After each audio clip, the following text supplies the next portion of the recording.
Okay, hello everyone. Hi guys. Good evening. How are you all? Good evening, everyone. Am I audible to everyone? Yes or no?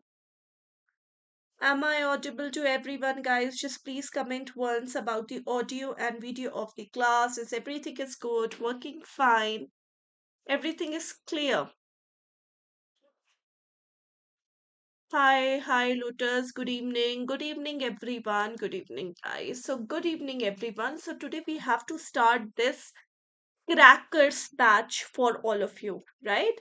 So, Crackers batch, this is the IEIFS Crackers batch. This is a demo class for all of you. So, in this demo class, I'm just going to give you the basic introduction of this batch plus some of the important questions, okay, that you will get that how the questions are or will be there in this complete practice batch, right? So, first of all, let's talk about this complete crackers batch, right? Now, what is this crackers batch? First of all, let me explain you about this batch. So, this is a batch which is starting from today, right? So, today, every subject is starting in this particular batch, okay? Now, in this batch, we are going to give you the practice sessions, right? So, you know that already we have finished the theories in two batches. Foundation batch, we have finished the complete theory. We have finished the complete theory in crash batch also, right? But now it is the time for doing the practice session, and you know that the practice sessions are very, very, very important for all of you. Theory discussion, theories, these are all good, right? These are all good, these are all well good. But when we are talking about the practice, what is going to come in the examination? The examination will, the examiner is asking you the practice sessions or practice questions, right? So the MCQs, all type of MCQs, I will be covering in this IEIFS, right? Now, when we are talking about this crackers batch, the timing for IEIFS in this cracker batch will be daily at 7 p.m. Daily timing 7 p.m. and the classes will be live. And we are going to cover approximately 20 to 30 questions in one particular session. Okay, but I recommend all of you to not to focus on the number of the questions which I am giving you in the classes. Just focus upon how much concepts we are going to cover in one complete session. Because see, in this IEFS also, whenever I'm giving you the question has two or three questions in itself. Means there will be the question where you will find different types of topics which are covered in one question. So from one question we can just make 3 to 4 questions, right? The types of question, it can be the match the following type question, the case studies. I'm very much focusing on this type of question, case studies, the assertion and reasoning questions, right? The one word MCQs also I will be covering in this particular whole batch. The numerical classes will be covered, the graph questions will be covered, right? So these are all the type of questions. Okay, now especially statement based questions.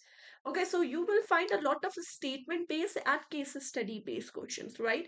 Whereas one word MCQs, assertion, reasoning, graphs, numericals, these all will be covered in this particular batch, right? So from one particular question, we are taking approximately 2 to 3 questions, right? We are combining 2 to 3 topics to form one particular question. So when the questions are easy, right? So I will try to complete 30, approx 30 question in one class. But when the questions are tough, that need explanation, so max to max 15 or 20 questions will be covered in that particular session. right? Not more than that, because I'm not going to overload all of you with different types of questions. Okay, I want to give the detailed explanation of each and everything.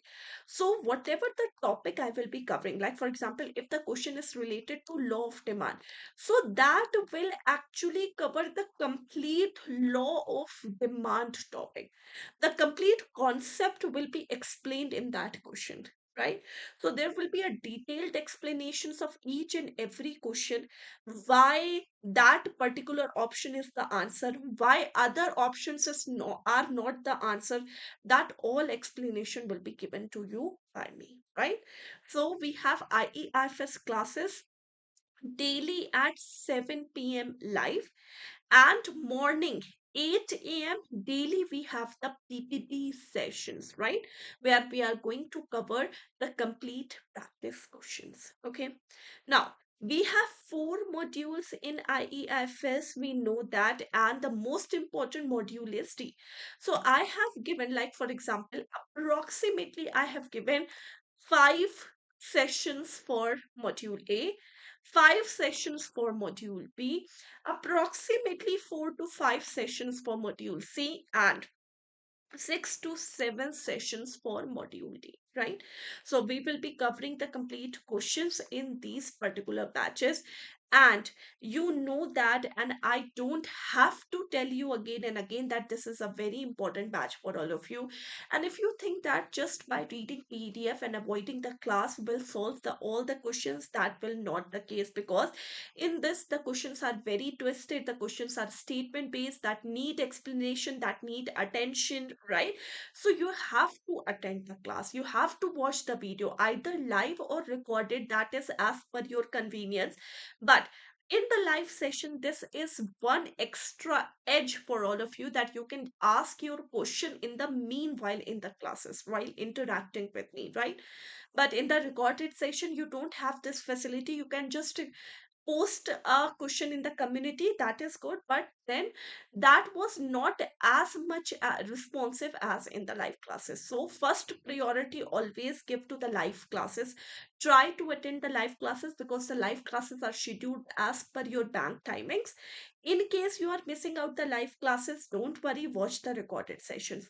After watching the recorded session, just read out the PDF. Okay, just try to answer the questions in the PDF. Okay, and that's it. You are good to go for your examination, right? So this is the complete crackers batch, which is starting from today. Now if you have any doubt regarding this batch, you can just ask your doubt. Any queries regarding this batch? Okay, if not, just give me a thumbs up so that we can just start doing the practice question. So I'm going to give you the mixture of practice questions, some question from A and B, so that you can just get the idea how the questions will be asked in this particular batch.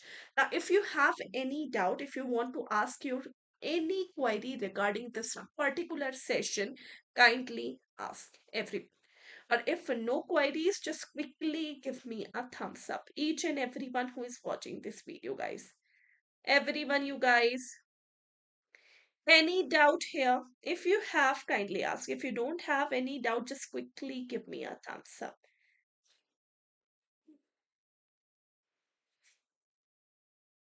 Harsh,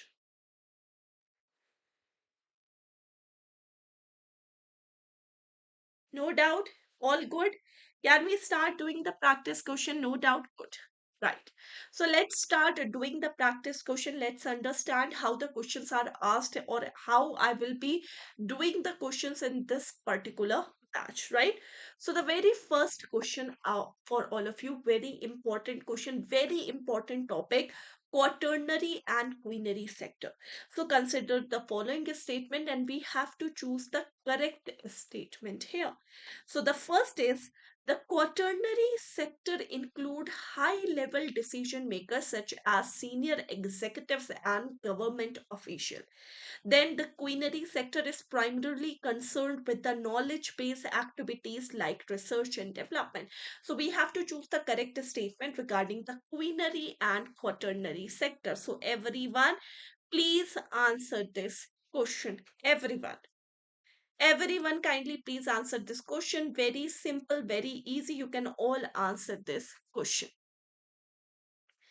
So, quaternary include high level decision makers. Okay. And quinary include knowledge based activity. So you have to tell me which of the following statement is or are correct. So this is a simple question. This is a very simple question, very simple, moderate and low difficulty level question. So all of you are saying D. Sorry. Some of you are saying B and some of you are saying D. Tanya, Prabhu, Harsh, Vikram, Dev, Jani. Okay. First of all, when we are talking about the quaternary sector is a knowledge-based sector. So this sector is related with the research and developments and teaching, right? Whereas quinary sector is considered as the brain of the economy, where high level decisions are taken. Like for example, there are high bureaucrats who are taking decision for the economy, right? Top level government official, high corporates, right? So these actually influence the economic activity, the brain, the super elite peoples are super elite bureaucrats which are responsible for taking the decisions for the economy. These are included in the queenary sector, and that's why queenary sector is called as the brain of the economy. Whereas quaternary sector is the knowledge sector. Quaternary sector is what? The knowledge sector, also called as the knowledge sector. So all the activities which are related with the research and developments and teaching, these are the part of the quaternary sector. So if you just carefully look at the definition, I have interchanged it. So quaternary, this high level decision maker, this is actually a quinary sector. And when we are talking about the knowledge based sector, this is quaternary sector, right? Now, quaternary and quinary sector, these are actually the subsector of which sector of economy? So we have primary, we have secondary, and we have tertiary sector, right? So just tell me, quaternary and quinary, these are the subset of which of these sector? So Lotus is saying tertiary sector, and everyone else just please answer this question. Yes, so these are the subset of the tertiary sector, right? So the correct answer is neither one nor two is are the correct statement. So I have interchanged the definition. Very simple, very easy. So can we move to the next question, everyone? Can we move to the next question? Right. So the next question is, Dash was known as the father of Operation Flood. So this is actually a PYP, previous year paper. Everyone, this is the previous year paper, means this uh, my examination cycle this year, my examination cycle, the question, same question was asked in the exam. Dash was known as the father of Operation Flood. Dr. Norman Borlaug, Dr. M.S. Swaminathan, Dr. Verghese Kurian, or Dr. William Gandhi? Everyone please answer this question, guys. So the correct answers are what, everyone? The correct answer is, Dash was known as the father of Operation Flood. Everyone, please answer this question. Father of Operation Flood. So the correct answer is, everyone, please answer this question. So now you are saying KB is saying C, Tanya is saying B, MS Swaminathan, Prabhu is saying D, William, Lotus and Harsh, these are saying C, Varghese Kurian. Operation Flood. First of all, just tell me, Operation Flood is also known as what? So this is the one word question, but this is again, you can just confuse this with the different revolution, right? Operation Flood is related to what? First of all, just tell me that, okay? Then we can just talk about the father. Operation Flood is related with what? Everyone, please answer this question. Prabhu and KV and Tanya and Deepak Sinha. Everyone, please answer. So, Operation Flood is related with what? So, if we talk about the Operation Flood, this is also called as White Revolution. Operation Flood. White revolution. Now, white revolution is related with what? Milk. And when we are talking about the milk, Dr. Verghese Kurian is the father of Operation Flood. Means white revolution means milk. Now, Dr. Norman Borlaug and MS Swaminathan, they are considered as the father of green revolution. Now, ma'am, two fathers? No. MS Swaminathan is considered as the father of green revolution in India, whereas Dr. Norman Borlaug, he is considered as the father of green revolution around the globe. Okay, done. So when we are talking about this list is a very, very important list, right? Why? Because the question can be asked in the examination, maybe the match the following, may be related with any case study. There can be any case study which can be formed from this particular revolution. Now, in this revolution, I have asked the PYP, white revolution, Operation Flood, meals, milk and dairy product, and who is considered as the father? Dr. Verghese Kurian is considered as the father. Clear? Everyone? Done? So you have to learn this particular revolution's detail. Okay? Next. Under section 135. Now again, this is a PYP. Again, this is a PYP. Under Section 135 of Companies Act 2013, which of the following statement is true regarding the CSR spending obligation in India? Corporate social responsibility spending obligation in India. Companies can transfer unspent CSR fund to their profit and loss account after one financial year. Excess CSR spending can be carried forward and adjusted against the future CSR obligation. Companies must allocate exactly 2% of their net profit annually with no flexibility in the spending limit. CSR obligation apply only to the company listed on the Indian Stock Exchange. We have to choose the correct answer regarding the CSR obligations. Harsh is saying D, Prabhu is saying C, and everyone else. Now, this is a medium level question. The difficulty level is medium for all of you. So, Tanya is saying C, Vikram is saying C, Prabhu is saying C, and Harsh is saying B, and everyone else. Just please answer this question. Whoever is watching this session, kindly please answer this question. Very simple, very easy. You can all answer this question. Under section 135 of Companies Act, which of the following statement is true regarding the CSR spending obligation in India? So the correct answer is now B and C. You are all confused with B and C. First of all, corporate social responsibility, the spending obligation is the companies need to spend at least 2% of their net profit in the corporate social responsibility every year. First of all, this, right? But there is a flexibility which has been given under Section 135 of the Companies Act 2013, and that flexibility is if any company want to spend more than 2% in any year, they can do so. And whatever the excess spending they have done in that year will be adjusted towards their future obligations.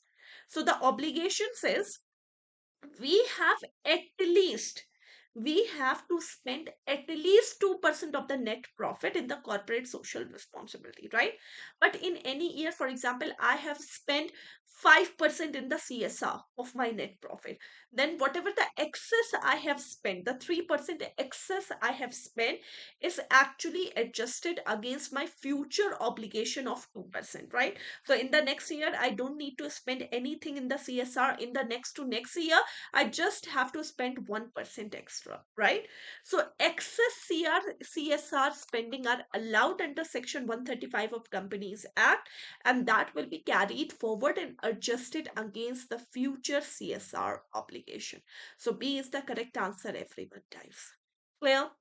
So B is the correct answer. Any doubt in this question, if you have, kindly ask. And now in this question, one important thing to note is section 135, right?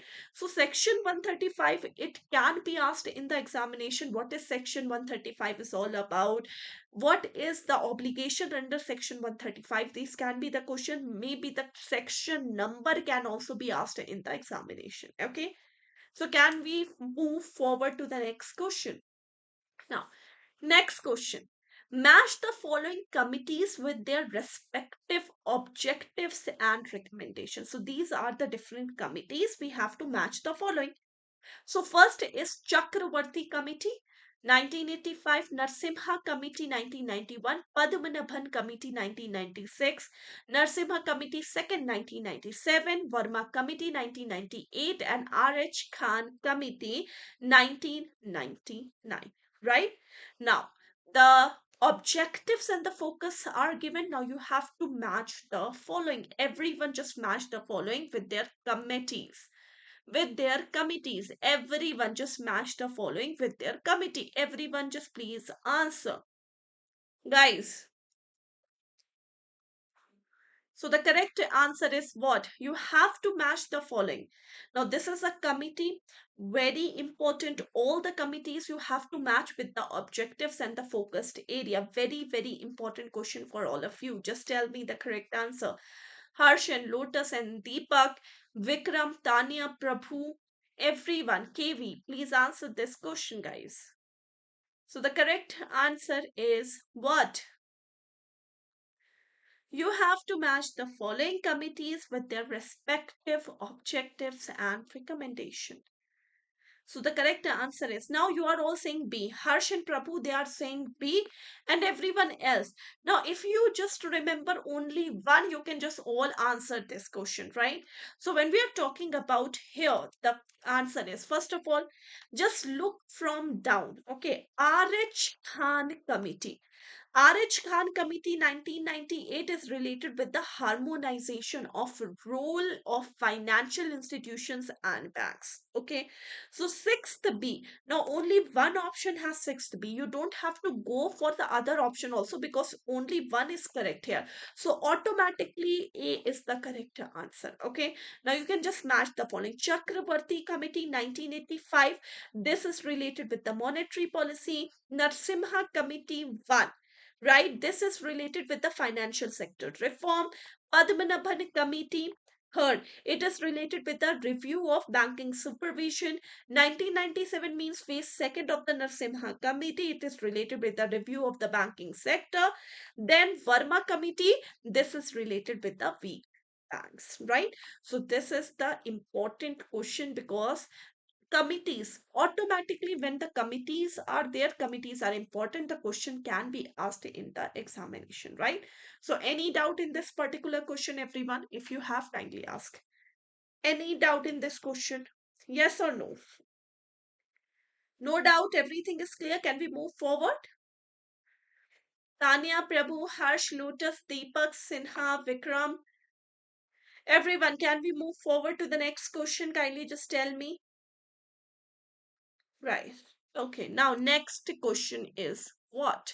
Now, next question, let's talk about some questions related to Module B, i.e. IFS Module B, right?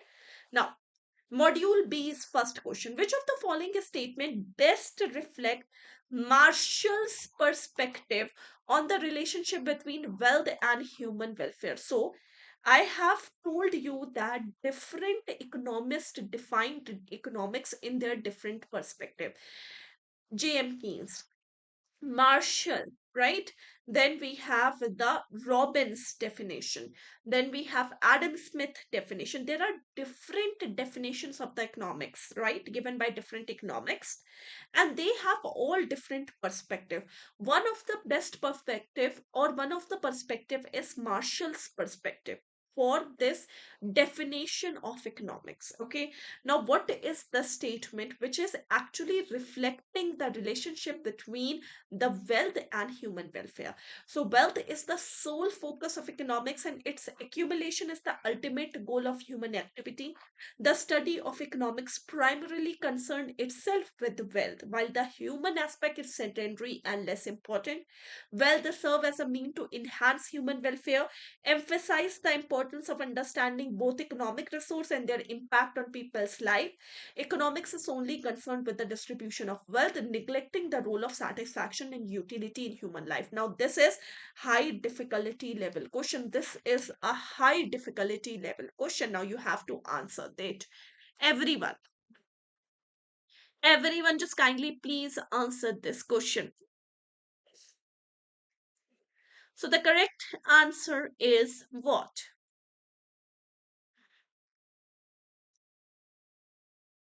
So the correct answer is what? Just understand what is the Marshall's perspective of this particular economics. Marshall's perspective, everyone. So the correct answer is what? See, wealth is the sole focus of economics and its accumulation is the ultimate goal of human activity. If you are all saying Marshall, when we are talking about the Marshall's approach, okay, so wealth, according to Marshall, wealth is important. Wealth is important aspect of the economy, but it is the most important aspect or the sole focus of the economy. That is wrong. The ultimate goal, according to the Marshall, the ultimate goal of economics is how to distribute or how this wealth contribute to human welfare. Marshall says that wealth is important, but it is the most important or the sole thing of the complete economy. No. Marshall focuses more on human welfare rather than accumulation of the wealth. Marshall says that how economics focuses on how we have to distribute the wealth to satisfy the human needs, okay, to achieve the welfare. Now, wealth here doesn't only means money. Wealth means any commodity which gives satisfaction to the human, right? Wealth is considered as the mean to welfare. Okay, so Marshall says that wealth is actually mean to what? Mean to welfare, right? So, wealth is a way achieve the welfare. Wealth only wealth the economic earner or you are sole survivor of the economics, that is wrong. So if you are saying that wealth is the sole focus, no, right? So it is not the main aspect. Human aspects is primary and most important. Welfare is primary and more important, so second cannot be the answer. Now, third, wealth serve as a mean to enhance human welfare, emphasize the importance of understanding both economic resources and impact on their people's life. This is the correct answer, right? Right? And if you are saying economics is only concerned with the distribution of wealth, neglecting the role of satisfaction, that is also wrong. We, if Marshall says that how to distribute wealth to achieve the human satisfaction, to achieve the human welfare, that is actually the Marshall's approach. So C is the correct answer, everyone. Now, if you have any doubt in this question, kindly ask everyone. Any doubt? If no, just give me a thumbs up. If you have any doubt, ask. If you don't have any doubt, just quickly give me thumbs up.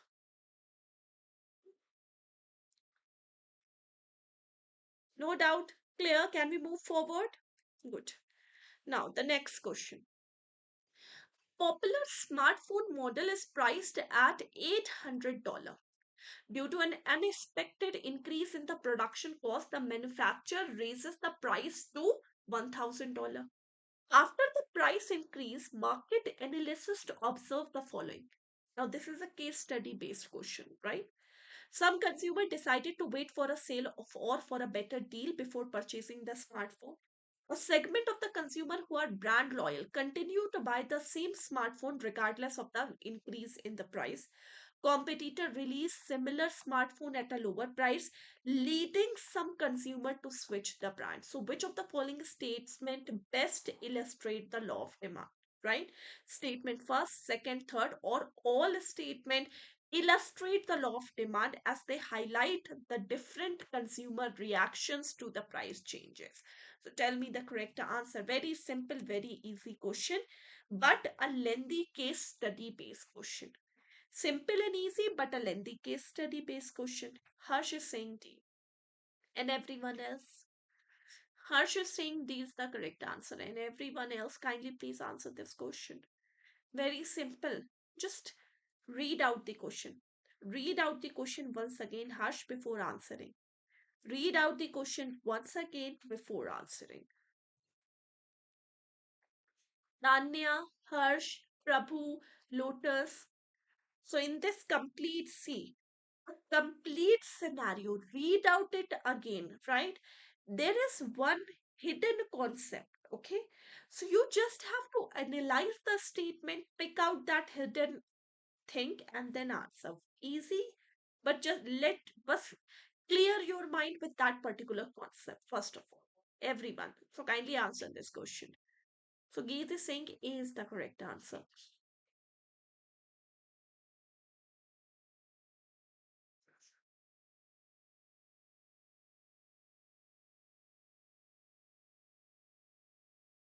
A. Okay, first of all, some consumer decide to wait for a sale or a better deal before purchasing the smartphone. So this is not a law of demand. Law of demand says that as the price increase, demand decrease. Law of demand says that as the price increase, demand decrease, and as the price decrease, demand increase. If the consumer are deciding to wait for that smartphone, waiting is not law of demand. Law of demand says that how the buyer is reacting with the price change. So the current reaction is judged with the law of demand. If I am waiting for something, that is not considered under the law of demand, first of all, right? So law of demand says that what is the effect of price change when there is an instant price change in the economy? What is the effect of the demand in the buyers? That is actually law of demand, and it says that there is always an inverse relationship between price and quantity demand, right? Second, a segment of the consumer brand loyal decided to buy the same smartphone regardless of the price increase. That is also not a law of demand. Why? Because see, here this is going opposite to law of demand. Law of demand says that as the price increase, the demand will decrease. As the price decrease, demand will increase. So if you are brand loyal and you are sticking to that particular smartphone, irrespective of the price increase, that is exception to law of demand. That is not law of demand. Now see the third situation. Competitor releases the similar smartphone at lower prices, leading some consumers switch to that brand. Now, when we are talking about this particular smartphone, as the price increases from $800 to $1,000, obviously the demand for this smartphone will decrease. And when the demand of this particular smartphone decrease, people will shift towards the similar smartphone which are selling at a lower prices. So this best describes the law of demand, because as the price increase, people are actually lowering their demand. When they are lowering their demand, they are switching to other brands who are selling the similar smartphone at a lower cost. That is called as law of demand. So statement third clearly defines the law of demand or best illustrate the law of. Clear? So this is the correct answer. Now if you have any doubt in this question, you can ask your doubt, everyone. Any doubt in this question? Kindly ask. Harsh, Vikram, KV, Prabhu, Tanya, Geet, Devjani, Vikram, Lotus, everyone, guys. If you have any doubt, just please ask. If you don't have any doubt, give me a thumbs up. Everyone. No doubt, everything is clear. So, yes, this is it. This is the today's class, right? Everyone, this is today's class, right? So I have given you the basic introduction because this is the demo class. I have given the basic introduction of this batch plus the batch detail plus the mixture of the question. Now from this session, you got the idea that what type of questions can be asked, okay, in this complete practice session. So I have covered the case study, match the following, statement based questions, one word MCQs, right? So these will be the difficulty level for this complete practice batch. There will be three sets, okay, there will be three types of questions: moderate difficulty, high difficulty, and the low difficulty level, right?